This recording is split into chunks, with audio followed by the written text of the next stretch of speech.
Les histoires alsaciennes. Astrid la cigogne raconte aux enfants quelques légendes d'Alsace. Êtes-vous prêts, chers enfants? Oui. Bien. Alors voici ce soir l'histoire de Lucie Fernand Marcel, le diable. Que nous dit-il? Et toi, quand t'auras fini le livre, t'as pas envie de venir faire 2-3 bêtises avec moi, en cachette de ta maman? Hé hé. En effet, cela a bien l'air d'être un diable. L'histoire du diable. Il existe, depuis la nuit des temps, son art de vivre, le mal, qu'il cherche à répandre sous toutes ses formes. Tu l'as deviné, je vais maintenant te parler du diable et de ses diableries.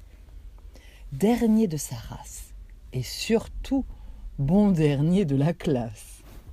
Le diable, heureusement pour nous, n'est vraiment pas futé. Et avec un peu d'astuce, il est facile de se tirer du mauvais pas dans lequel il tente de nous attirer. Il peut prendre n'importe quelle apparence, mais sera facilement reconnaissable, car il tentera toujours, lors d'une conversation, de te faire signer un papier anodin, dans lequel est spécifié en tout petit, en bas de la page, que tu lui cèdes ton âme en échange de la mort éternelle. Oh!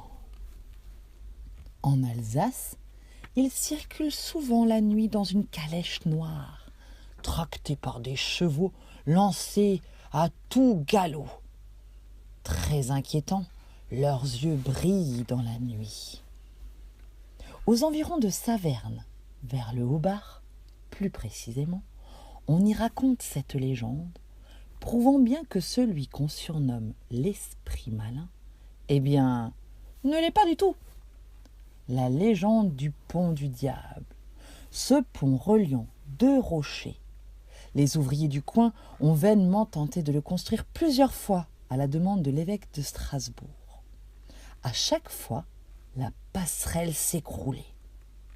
Alors qu'ils allaient abandonner sa construction, un jour, un mystérieux tailleur de pierre se présenta à eux, affirmant que pour lui, construire ce pont serait un jeu d'enfant. On conduisit l'homme devant l'évêque et il lui proposa immédiatement ses services. Le dignitaire se dit qu'il n'avait rien à perdre et qu'on avait perdu bien assez d'argent. « Que demandes-tu en échange de ton ouvrage ?» À ces mots, l'homme prit un air jovial.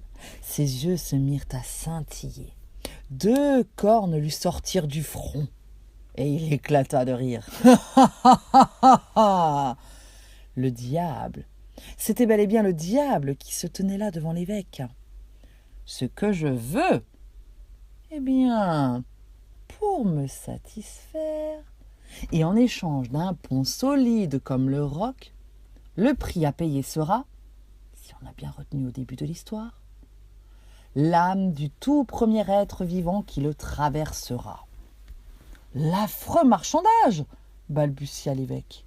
« Faudrait savoir, vous voulez un pont ou vous ne voulez pas de pont ?» Après une petite minute de réflexion, l'évêque malin comme un singe accepta le marché.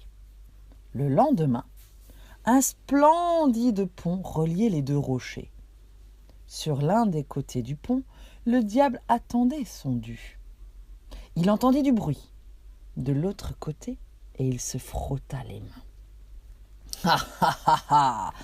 C'est pour qui cette âme si facilement gagnée ? C'est pour moi ! Ha ha ha ha ! Ricana de plus belle le malin. Voyons à quoi il ou elle ressemble. Approche, n'aie pas peur. Tu signes là, en bas de cette feuille, et tu rentres chez toi. Simple formalité, mais argue. Quelle fut sa stupeur lorsqu'il vit une chèvre traverser le pont dans sa direction. L'évêque avait tenu parole.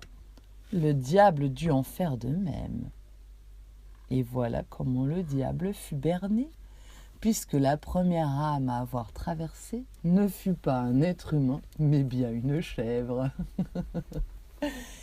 Voici donc l'histoire du diable en Alsace.